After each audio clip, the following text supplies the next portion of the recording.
Tom Marcus spent 10 years as a surveillance agent for British intelligence.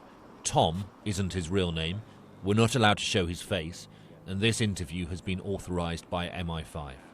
If we've been briefed on a target that we need information on, we go and hunt them, and we go and find everything that we can about them. We watch everything they do, and essentially, as soon as they come onto our grid, and we need to know all the information about them, our surveillance teams, myself included, will go out there and find them and make sure we control everything they do. How regularly were you foiling attacks?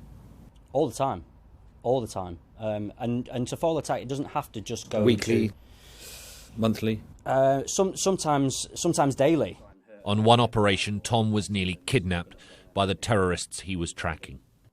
Something we'd never ever seen before in UK soil.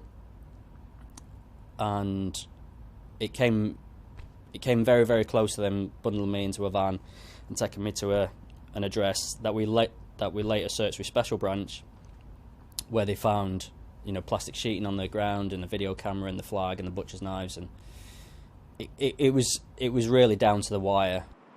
On another occasion, Tom Marcus was part of an MI5 team tracking a suspected Islamist terrorist. And he was chucking it down, and I was dressed as a tramp, pretending to ask for change, and my own clothes soaked in my own urine to complement that cover. There was more women worshippers that had left the mosque than had gone in. So I alerted the team, saying there's a possibility that he's changed his appearance. The suspect had changed into a burqa to disguise himself. The MI5 team called in a Special Forces unit. 2 Range Rovers slammed into the suspect's car. As the team came in, incredibly quick in the Range Rovers, dragged him out of the car. They found weapons and pipe bombs in the boot of the car, and his planned target was the very next day, because this all was at night.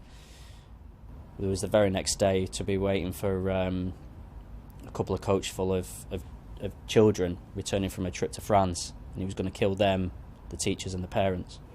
It isn't just Islamic extremism that threatens UK security. Chinese and Russian agents operate on British streets, and they're good. Russians, particularly the Russians, their intelligence agents are extremely effective. Extremely effective. They are so well trained in counter-surveillance, the ability to stop and identify operators like me. Tom left MI5 with post-traumatic stress. With the agency's permission, he has written a book about his time as a spy. As we walk and talk just across the road from MI5 headquarters, his former office, he tells me how colleagues of his were killed on operations. But he says he and they never did it for recognition, and he misses the job every day. Alistair Bunkle, Sky News.